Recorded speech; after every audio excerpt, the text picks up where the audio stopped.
very much, Dan. Good to see you, Mikel. Hi, hello. Just wanted to start with team news in terms of Zinchenko. Obviously, he had to come up in the game against Liverpool, and also Tomiyasu. He's back, but is he back? Yeah, we have a few still in contention as they've been evolving really well. So tomorrow we have another training session, and we are hopeful that we're going to head a few back and we can put again a very competitive squad out there. What about Saka? Because he had a slight niggle at the end of that game as well. Yeah. Is he okay? Yes, again, he's been recovering this week and he looks okay.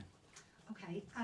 Celebration police. Let's talk about them. Did it surprise you there was such a fuss about your celebrations at the end of that game? Does that ever surprise you? No, because they told me today. So I didn't know anything about it. But You didn't know anything about it? You didn't no. hear about Jamie Carragher saying, No. go back down the tunnel? No, but I love it because I've seen managers at the Emirates away on their knees inside the pitch. I've seen very big managers walking into the pitch. I've seen managers going across the touchline. I've seen that all in the Premier League. And personally, I love it because it brings such a passion and emotion to the game when it's done in a natural way and unique way. I think it's great, but it's my opinion, and a lot of people maybe have something very different to mine. Yeah, they do, don't they, at times? In terms of Odegaard celebrating with the photographer, Stuart's not just any photographer, is he? No, but that's something, again, that it happened there because there is a relationship that they do it every day here in the training ground as well. But people are entitled to have their opinion when you do something publicly. They're going to be opinions, some of them positive, some of them not so positive, and that's our job, to accept all of that and then still behave like you think is the right way to behave, and don't lose that. Make sure we don't lose that. Just finally on that point, was it the fact that it was such a big win for you, it got you back in the title race? Do you feel that's why there was so much a celebration from you guys? Yeah, but we went to last year, or I see a lot of games on game 3, game 6, game 8, managers, teams celebrating a lot, fans celebrating a lot, and it's so tough to win in this league. And for sure, it was a big match for us, and you can tell how much it meant from the whistle, that you could sense the stadium and the atmosphere very different already. So it was a great day. I don't know whether you've heard about the blue card rules. Yes. I started talking about it. Sin bins in football. Discuss. I don't know where we're gonna get there. To be fair, I think we've got a lot going on now, with decisions, with technology, with what is coming. So I don't know if we are ready for that yet. Do you think it would be a good idea, bad idea? Who knows? Hopefully, it's gonna be tested very, very well before we introduce it at this level. Just finally from me, we can talk about our favourite subject, VAR. They have announced figures this week saying that 96% of their decisions are correct. There's been a 14% increase in correct decisions. They concede they've made 20 mistakes, one of which was a factual error. Considering the fact that you were on the end of a mistake, where do you think VAR are at the moment? Do you think they're in a good place or a bad place? Well, if they've done that analysis and we see some improvements, that's a really positive thing to hear, that's for sure. That's what we all are willing to hear and what we expect. Do you think that there's ever be a time that we won't have VAR? Or do you think VAR is the future? Well, that's not in my hand at the moment. It is, and we have to play with those rules, and as those stats show, if that's going in the right direction, let's keep going. Okay, thanks, Mikel. Anderson, good afternoon. Hi. West Ham this weekend, the defeat against them back in December was the beginning of those 3 defeats in a row. What do you think helped you as a collective to bounce back from that negative momentum? First of all, see the reaction of the players, the reaction of the staff, our supporters as well, because you want to be a certain team, but when you lose a match, if somebody wants to be different because you lost, then we are not who we want to be or who we say we are. And what I saw is, let's keep going the same direction, doing things better, more efficiently, and result will come. And that's what we did. I want to ask you about David Moyes. Obviously, you played for him. Yeah. It's not going to be the first time managing against him. What's the biggest challenge of facing a David Moyes side? Well, a really experienced manager that it's extremely good at getting the best out of his team, and he does it in various ways. He's extremely good at managing the group. He's a really competitive manager that understands really well where to get an edge on a game and wait for the moments in the game to punish you. And when you see his trajectory and what he's done at West Ham is incredible. Eventually you didn't buy a striker in January, but if you look at the last 3 games, you scored 10 goals. This is the ruthless Arsenal you want to see offensively? For sure, and play with more and more aggression and scoring goals and the amount of goals that we share in the squad, I think, is something very, very important, especially because we have lost big players as well this season for long periods, and we are still very competitive, and that's what we have to try to continue to do. I want to ask you about Calvin Phillips. As you work at City, you work with Pep as well for a few years. I didn't work with him. Nah, I didn't, sorry. Not with Calvin, I know, but okay. But obviously, you know how City operate, how Pep operates as well. How surprised were you with the fact that it hasn't worked for him, it hasn't clicked for him at the Etihad? I don't know. I've got enough to make sure that our players clicked, and that's something for them, probably. Sorry. Bradley from TalkSport. Hi Mikel, Hi. hope you're well. Going back to the talk about blue cards and with all of the complications of VAR this season, do you think we're in danger of overcomplicating football in this country? Well, I don't know. I think everything is being done with the intention to simplify it and make it more clear and try to cut mistakes or decisions that are extremely difficult to make in a split of a second when it's talking about centimeters as well, or millimeters sometimes. So hopefully everything is done to improve the game, and if that's the case, let's go and try.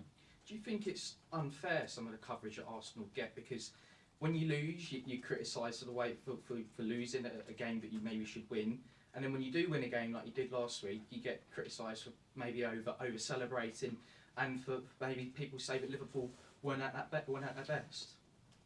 I don't agree with that, because in my life, what I heard in the last 5 days is all positive. So is you want to hear more the negative part or the very positive part? And I think it was this much of positiveness and maybe a little bit of criticism. If you focus here, you only see that, depend the perspective that you look at it. But I think it was extremely positive reaction from our people, media staff, other managers. I got so many texts every time I walk in the streets. It's pride and there is a lot of compliment to the team for what they did. So I don't have that impression at all. And focusing on the positives from last week, Gabriel Martinelli was excellent in that win. He's still only 22. Yeah. Are you excited about what more there is to come from him as well? Yeah, especially because he wants more. He's not satisfied. He's not satisfied when he does really well. He's not satisfied when you put him on the bench. He's not satisfied after every training session. So only good things are going to happen to him. And lastly, on Jorginho, who was so impressive last week as well, his contract's up at the end of the season. Are you hopeful that he might extend that and stay here for a little bit longer? Well, I'm really happy with him. That's all I can say. The contract situation is more for Edu and the board to manage, but his implication and the capacity that he has in big matches to affect the game is tremendous, and he was great against Liverpool again. That's great. Best of luck. Thank you. Art from Athletic. Hi, Mikel. Hi. Just on Martin Odegaard, I think in the past few months he's been playing really well from a playmaking perspective, but it's not been getting assists. Do you think, even though he hasn't been getting the output of assists, it's quite nice that he's still being able to be appreciated as a playmaker, because his stats for creating chances and stuff like that are still very high?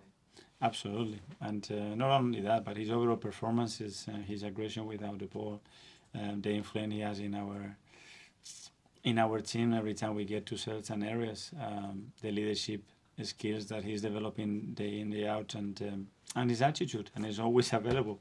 So I think he's having a great season.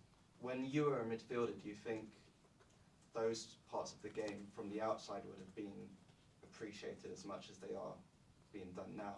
Because I guess stats and stuff like that are more readily available for us. Yeah. Whereas they weren't before. You know a lot about the players now and what they do, and probably much more than before. But as well, I think it's a very good source, but it's not the only source to judge the performance of a player, I think. Okay. Hi. Last week you said Thomas's injury setback was just going to be a minor one. Is there any more of an update on that, and is West Ham going to be too soon for him to return? No, he's progressing really well, but it's a bit too soon to tell you exactly when we're gonna have him back. And similar for Jesus, again you said it was a minor injury for him Yeah. before Liverpool. Any update on that? No update.